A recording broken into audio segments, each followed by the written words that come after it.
Les invito a que vayan abriendo su Biblia en el libro de Efesios.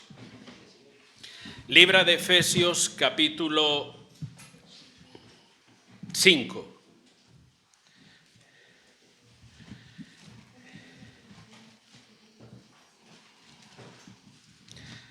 Libro de Efesios, capítulo 5. Mantenga su Biblia abierta, luego le diré los versículos que vamos a leer en el día de hoy. Hermanos, no hay que ser muy inteligente ni tener una hipersensibilidad espiritual para darse cuenta que estamos viviendo tiempos peligrosos, tiempos confusos, días malos, ¿verdad? Usted echa un vistazo en la calle y rápidamente se da cuenta de eso. No vivimos en un lugar perfecto. Hay, como dice la propia palabra, son días malos, son tiempos peligrosos. De hecho, el propio apóstol Pablo, cuando le escribió a los Efesios, definió este tiempo como días malos. Usted conoce el versículo que está en el libro de Efesios, capítulo 5, verso 16, donde la Escritura dice, aprovechando bien el tiempo. ¿Por qué? Porque los días son malos, ¿verdad? Y a veces ponemos el énfasis en esa primera parte del versículo y decimos, hay que aprovechar el tiempo. Y cierto, hermano, digamos que el peso del versículo está en esa enseñanza que nos da, aproveche bien el tiempo. Pero la razón es ¿por qué? Porque los días son malos. El propio apóstol Pablo, escribiéndole posteriormente a Timoteo, en 2 de Timoteo 3:1, dice que en los postreros días vendrán tiempos peligrosos. Por un lado dice que son días malos, por otro lado nos dice que son tiempos peligrosos. Y la expresión días malos no significa, hermano, que se debe a la falta de trabajo, que la economía está mal, o como decía alguien ayer, que se avecina la bestia del norte, y no es su suegra, la bestia del norte hace referencia a esa ola de frío que viene desde Siberia, o por lo menos eso dice, no sé si estará en camino todavía. Cuando habla de los días malos no se refiere a esa serie de cosas, ni a la problemática que pueda haber en el lugar donde tú estás viviendo, ni a la situación caótica que pueda tener alguna familia en particular. Días malos, tiempos peligrosos, hace referencia al estado moral, espiritual y social, no solamente de la sociedad en aquel momento, sino de hoy en día también, porque conforme va pasando el tiempo, la situación no mejora en estos términos. No mejora ni social, espiritual o moralmente, sino que empeora. De hecho, las palabras del mismo Señor Jesucristo que decía, la maldad, ¿qué iba a pasar con ella? Se multiplicaría, dice la Escritura. Si ya eran peligrosos en aquel momento, si ya eran tiempos malos en aquel momento, imagínense hoy en día. Pero vuelvo a repetir, cuando habla de peligro, cuando habla de días malos, no se refiere a esa, aunque lleva implícito un poco la delincuencia, todo lo que sucede por ahí, pero va más allá de eso, o está dirigido hacia la moral, hacia la condición espiritual del ser humano. Debido a este estado de decadencia, el apóstol Pablo en el libro de Efesios hace también un llamado a todos los creyentes. Un llamado que debemos tener en cuenta, y vuelvo a repetir, lo hace en relación a ese días malos, a esos tiempos peligrosos que estamos viviendo. Y el llamado que el apóstol Pablo hace lo podemos encontrar, por ejemplo, versículo 6, dice, nadie os engañe con palabras vanas, porque por estas cosas viene la ira de Dios sobre los hijos de desobediencia. Verso 7, no seáis pues partícipes con ellos, porque en otro tiempo erais tiniebla, mas ahora sois luz en el Señor, andad como hijos de luz. Lo que el apóstol Pablo está diciendo, entre otras cosas, es que nos apartemos de todo tipo de pecado, de todo tipo de inmoralidad. En el contexto general de lo que dice este capítulo, habla acerca de eso. El apóstol Pablo también nos llama a mantenernos alerta. ¿Para qué? Para no ser engañados. Engañados al punto de tratar de convencernos que el pecado es aceptable y que no pasa nada. Y si se dan cuenta hoy en día, eso es lo que predomina en la sociedad. La sociedad está tratando de hacernos ver que el pecado es algo aceptable, que es algo bueno, que no pasa nada. Realmente es lo que hay hoy en día, que todo es relativo. De que lo que para ti te puede parecer mal, para otro le puede parecer bien. Y así sucesivamente hay un caos mental, un caos espiritual que ha generado en esta situación. La Biblia declara, hermanos, que la ira de Dios es inminente sobre esas personas, lo dice el propio pasaje también. Ahora, ¿cuáles son algunas de las características de esos tiempos peligrosos, de esos tiempos malos? Versos 18 y 19 del capítulo 4 de este libro de Efesios dice de la siguiente manera. Capítulo 4, versos 18 y 19. Leemos desde el 17, dice: esto pues digo y requiero en el Señor, que ya no andéis como los otros gentiles que andan en la vanidad de su mente, teniendo el entendimiento entebrecido, ajenos de la vida de Dios por la ignorancia que en ellos hay, por la dureza de su corazón, los cuales después que perdieron toda sensibilidad se entregaron a la lascivia para cometer con avidez toda clase de impureza. Hay una serie de características que estos versículos nos enseñan. Usted se habrá dado cuenta rápidamente porque es muy inteligente, pero una de las señales que revelan que son tiempos malos, que revelan que son tiempos peligrosos, es que la gente anda con el entendimiento entenebrecido. ¿Qué significa esto? No saben discernir lo bueno de lo malo. Por eso es que hoy en día se cumple esa palabra que también lo dice la Escritura, que a lo malo, ¿cómo se le dice? Bueno, incluso le damos forma de ley. ¿Vale? Hay muchos gobiernos que están utilizando la corrupción inmoral y lo están llevando a un nivel de ley donde todo el mundo puede hacerlo. No solamente eso, otra de las características de los últimos tiempos es que la gente vive apartada o ajena de la vida de Dios o a la vida de Dios. Usted puede hablar de lo que sea. Puede hablar de corrupción, puede hablar de política, puede hablar de deporte, puede hablar de inmoralidad abiertamente. Pero desde que mencionas el tema de Dios, todo el mundo se engrifa como un gato. Todo el mundo te mira de reojo, te rechaza. ¿Por qué? El entendimiento entenebrecido, viven apartados, ajenos a la vida de Dios. Viven en una ignorancia por la dureza de su corazón, dice la palabra. Han perdido toda sensibilidad. La gente peca sin sentir ningún remordimiento. No es que no son cristianos, cierto, pero la ley de Dios está escrita en el corazón y en la mente de las personas. Y cuando hacemos algo indebido, algo inmoral, algo que está mal, uno siente por dentro, puede ser que no tengas un versículo bíblico en la mente, pero sientes por dentro, esto no está bien lo que estoy haciendo. Sin embargo, eso ya ni se ve. Porque se ha perdido la sensibilidad en ese sentido y la gente peca y hace el mal sin remordimiento de algún tipo. Hay una actitud de desenfreno y una entrega total a una vida inmoral. Fíjense que el problema de los últimos tiempos, no dice el pasaje que es la falta de dinero, la falta de trabajo. No está enfocado en esas cosas, ni siquiera habla de la delincuencia, de la violencia, que sí forma parte de todo, pero fíjese que el enfoque que pone el apóstol Pablo no se centra en esas cosas, se centra en aquellas que tienen que ver con nuestra vida espiritual, con nuestra relación con Dios, hermano. Y eso es lo que hace de estos tiempos y días malos, difíciles y peligrosos. Con respecto a lo espiritual, cabe señalar también que la gente mostrará cada vez menos interés alguno por las cosas de Dios. Y conforme pase el tiempo, menos y menos interés mostrará. Recuerden que el versículo dice que a causa de que la maldad se multiplicaría, ¿qué iba a pasar?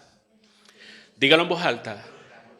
El amor de muchos se enfriaría. ¿El amor hacia qué? El amor hacia Dios. La entrega hacia Dios. Todo este panorama social de peligrosidad en los términos que la Biblia dice, todo este panorama de días malos, de alguna manera ejerce una presión que si no sabemos vivir en medio de esa presión puede afectarnos de tal manera que nuestro amor hacia Dios comienza a enfriarse y va degradando poco a poco. La Biblia incluso declara que como señal de los últimos tiempos la gente correrá y se amontonará detrás de personas que le digan lo que quieren oír. Eso dice 2 de Timoteo 4. Realmente vivimos tiempos peligrosos. No asocies el peligro solamente donde hay una guerra, que hay peligro ahí evidentemente de otro nivel. No asocies el peligro solamente donde hay una necesidad determinada, donde hay hambre, donde hay toda esta serie de cosas. Nosotros vivimos en una sociedad que podemos decir es peligrosa. Vivimos en esa etapa de los días malos. Pero la pregunta que debemos hacer es, ¿qué actitud o cómo debemos actuar ante estos tiempos peligrosos? De hecho, este es el título de la reflexión. ¿Cómo vivir en medio de tiempos peligrosos? Sobre todo cuando la gente te dice, haz esto, haz lo otro, deberías hacer aquello. Mire, en tiempos peligrosos tal vez usted pueda pensar, bueno, deberíamos hacernos un búnker, se dice, que es un lugar apartado bajo tierra, lo tienen algunos. Vamos a acumular alimentos, vamos a meter agua ahí ante lo que pueda venir. A usted le parecerá gracioso, pero hay personas que lo hacen. Y en otras partes del mundo también con mucha más frecuencia. ¿Por qué? Porque esperan un apocalipsis. No zombi, pero esperan un apocalipsis. Y entonces se dedican a hacer todo eso. Dice, bueno, vamos a prepararnos ante estos tiempos peligrosos. Pudiéramos comprarnos un arma, tal vez. Nosotros no tenemos cultura de eso, pero en otros lugares sí lo hay. Como son tiempos peligrosos, vamos a aprender artes marciales, vamos a hacer cualquier cosa de estas para protegeros. ¿Debería esa ser la actitud del creyente? No. La Biblia nos enseña cómo nosotros debemos comportarnos, debemos vivir en medio de estos tiempos peligrosos. Y me gustaría, por favor, que fueran a sus Biblias, segunda de Timoteo. Es una palabra que probablemente le es familiar a ustedes. Segunda de Timoteo, capítulo 4. Vamos a leer del versículo 3 al 5.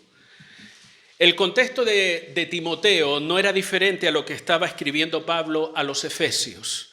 Si usted se da cuenta, en el capítulo número 3 de Segunda de Timoteo, dice, verso 1, también debes saber esto, que en los postreros días vendrán tiempos, ¿qué? Peligrosos. ¿Se da cuenta? En Efesios habla de días malos. En Timoteo le escribe y le dice que vendrán días peligrosos y comienza a desglosar a lo largo de todo el capítulo las características también de esos días peligrosos. Le animo que en su casa lo lea con tranquilidad. Y cuando llega al capítulo 4, en el verso del 3 al 5 dice, porque vendrá tiempo cuando no sufrirán la sana doctrina, sino que teniendo comezón de oírse amontonarán maestros conforme a sus propias concupiscencias. Y apartarán de la verdad el oído y se volverán a las fábulas. Pero tú, sé sobrio en todo. Mire la palabra que el apóstol dirigido, inspirado por el Espíritu Santo, le dice a Timoteo.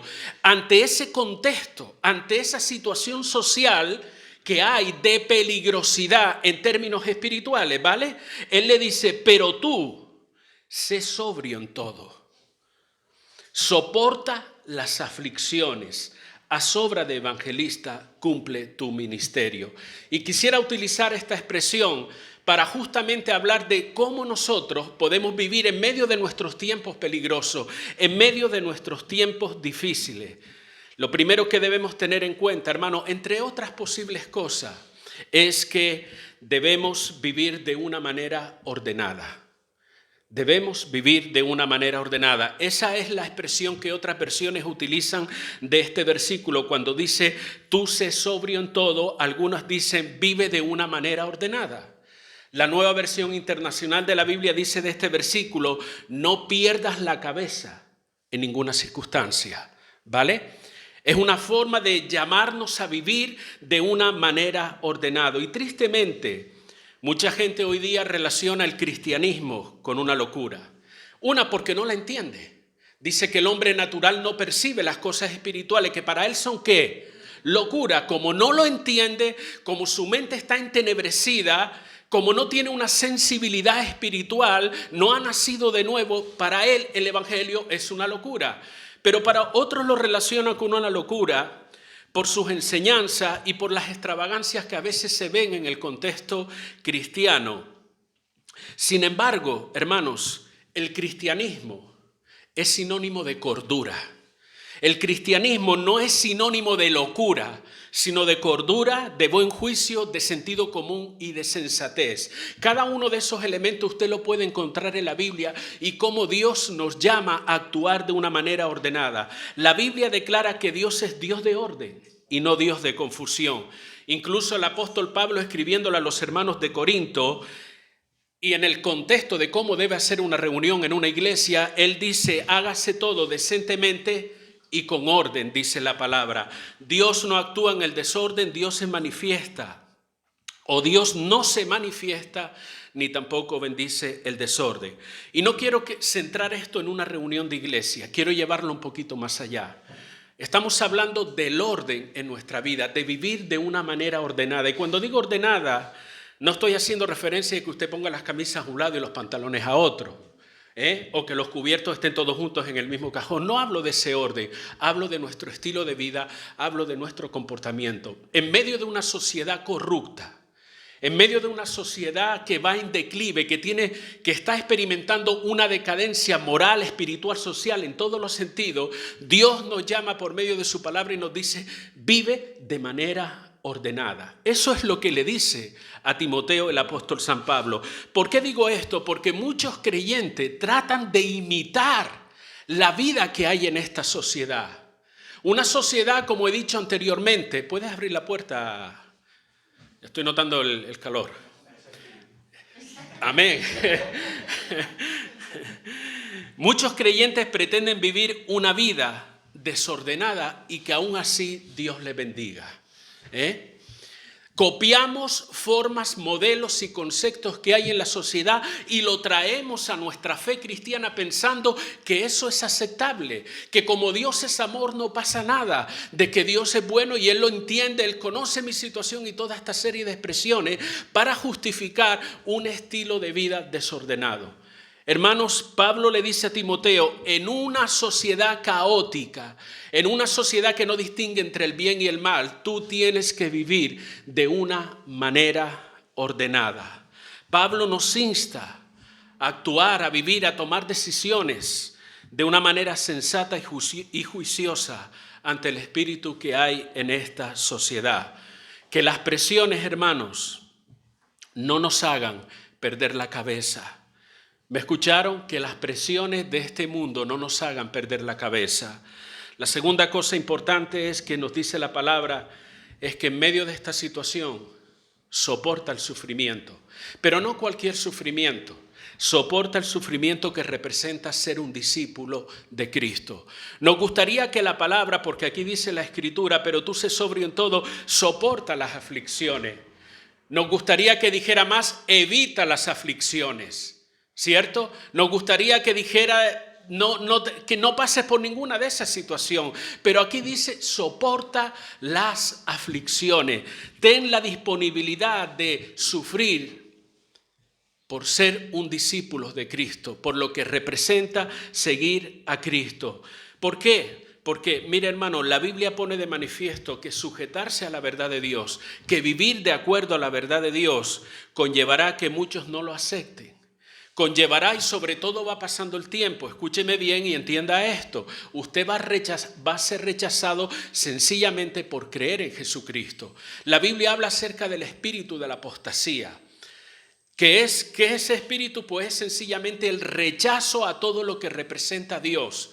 Y como dije anteriormente, usted habla de cualquier cosa y a todo el mundo le da igual, pero desde que comienzas a hablar de Jesús, desde que comienzas a hablar de Dios, todo el mundo se revela, todo el mundo te mira como extraño, te mira como raro.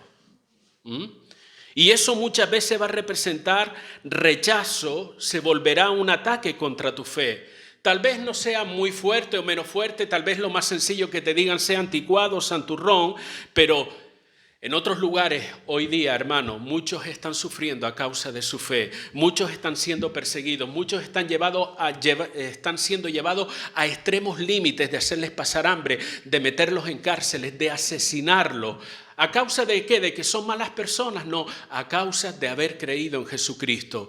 Nuestra fe en el Señor va a provocar un rechazo en gran parte de la sociedad.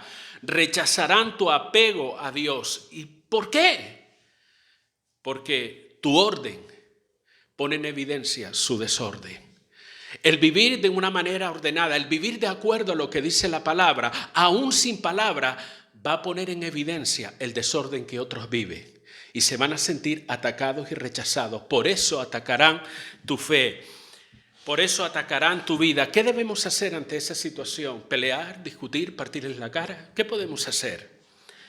La Biblia dice, soporta el sufrimiento, soporta la aflicción. Oye, pero eso no me gusta, no es una palabra muy agradable, es lo que dice la Escritura que nosotros debemos hacer como seguidores de Cristo.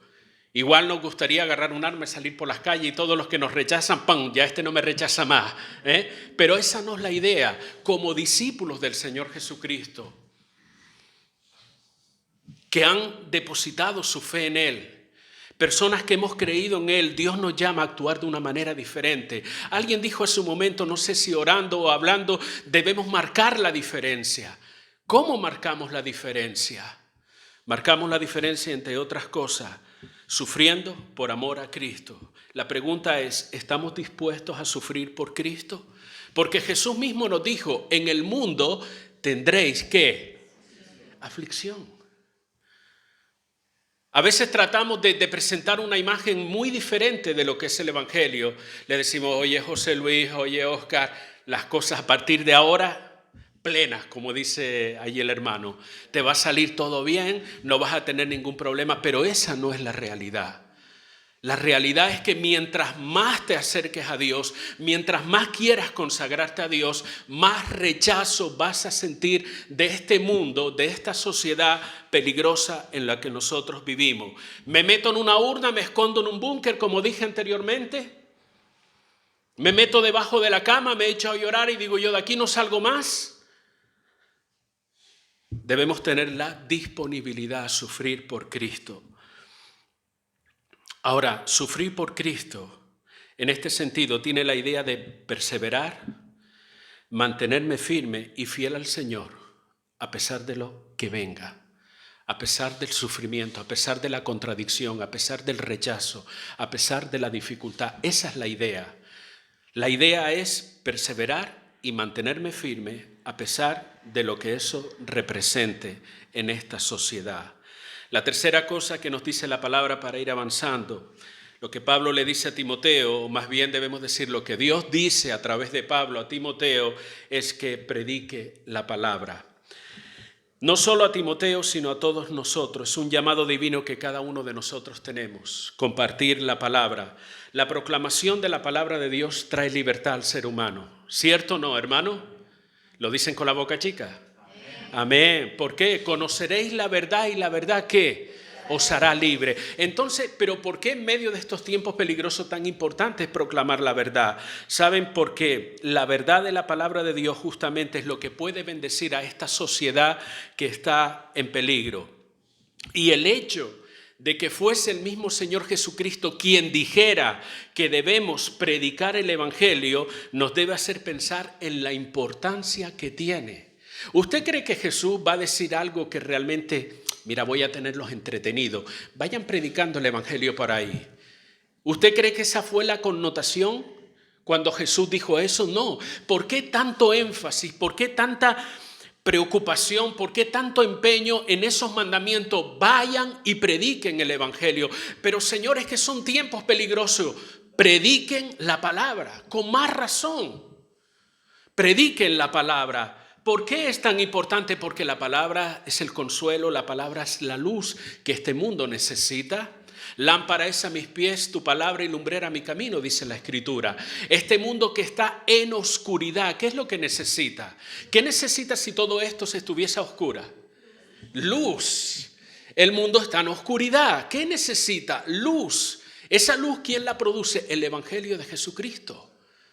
La palabra de Dios. ¿Para qué? Para que las personas salgan de ese estado decadente de sociedad, de peligrosidad y puedan venir al Señor. La palabra de Dios es nuestra guía, es nuestra medicina, nuestro alimento, nuestra seguridad en tiempos justamente peligrosos y difíciles. ¿Por qué predicar la palabra? Porque hoy día se predica mucha tontería, hermanos. No solamente desde las iglesias, porque pareciera que lo único que se predica desde muchos lugares. Hay muchos púlpitos en la calle, hay un púlpito en la televisión, hay un púlpito en los medios informativos. Tal vez no vea usted algo así, pero están proclamando sus cosas, están proclamando sus filosofías, están proclamando sus tendencias morales. desde los gobiernos, desde los medios informativos, de alguna manera están predicando todo eso que está condicionando la sociedad en la que nosotros vivimos. Como creyentes tenemos la responsabilidad y el deber de proclamar nosotros, de predicar la palabra del Señor. Como digo, se predica mucha tontería y la gente desgraciadamente solo busca escuchar aquello que le interesa y aquello que le satisface. Se rechaza hoy en día hablar del pecado, del compromiso, de la seriedad, del esfuerzo, del trabajo. Buscamos a veces incluso en el contexto cristiano, hermano. Seguro que no es el caso suyo, pero a veces buscamos entretenimiento, fiesta, diversión y cháchara aún en el contexto cristiano. Y saben, creo que el enemigo muchas veces distrae a la iglesia para que se olvide de predicar la palabra que realmente puede cambiar esta sociedad, la palabra que trae salvación a este mundo. Por último, hermanos, otra de las cosas que el apóstol le dice a Timoteo, verso 5, haz obra de evangelista, cumple tu ministerio. Otras versiones dice, cumple bien con tu trabajo. Y otras dice, sé responsable. La responsabilidad. Nosotros como creyentes tenemos una responsabilidad. ¿Lo creen o no? Bueno, sonó mejor que la primera vez. Estupendo. Jesús dijo, el que quiere ser mi discípulo, niéguese a sí mismo. Pero la cruz de vez en cuando. Ocasionalmente, una vez al año. Cada día. Tome su cruz cada día y sígame. La cruz, ustedes van a decir si yo le tengo manía a la suegra. La cruz, ya Paqui lo estaba pensando. No, es que me hace recordar que una vez alguien, un sacerdote en un lugar, escuché esta historia, probablemente sea una broma, era el día de la cruz y dijo, bueno, el próximo domingo cada uno traiga su cruz. Y uno vino con la suegra aquí a cuesta y la trajo a la iglesia, por eso es que hablo. No, pero no, Dios las bendiga a ellas también. Y ya les dice amén. Después está detrás. Seamos responsables. El cristiano tiene que tomar su cruz, no de vez en cuando, sino cada día y seguir al Señor. Y cuando hablo de cruz estoy hablando de responsabilidad. La responsabilidad que representa ser cristiano. Y uno de los grandes pecados de la iglesia, hermano, en estos tiempos peligrosos, en estos días malos, ¿sabes qué? Es la falta de responsabilidad conforme o con respecto a Dios y su obra. Vivimos muy relajados en esta parte del mundo. Creemos que le hacemos un favor a Dios cuando hacemos algo en beneficio de la obra de Dios o de la extensión del reino de Dios.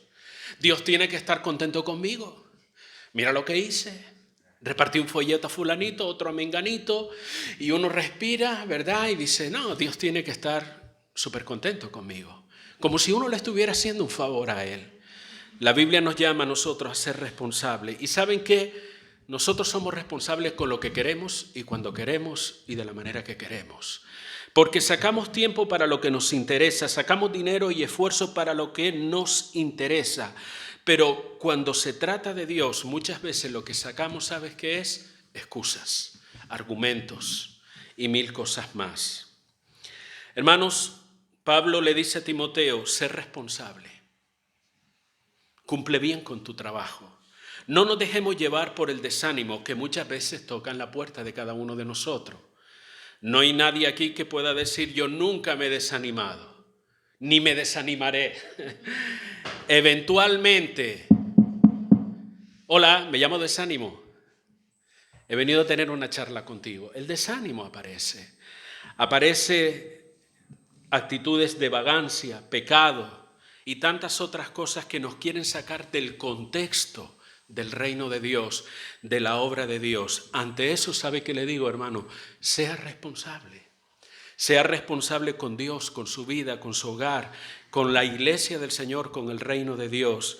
Dios ha confiado en usted ciertos dones, capacidades, talento, que Él quiere que lo ponga a favor y a trabajar de la obra y del reino de Dios para que el Evangelio de Jesucristo sea conocido. Es que yo no sé hacer esto, yo no sé hacer lo otro, pero sabe hacer otra cosa.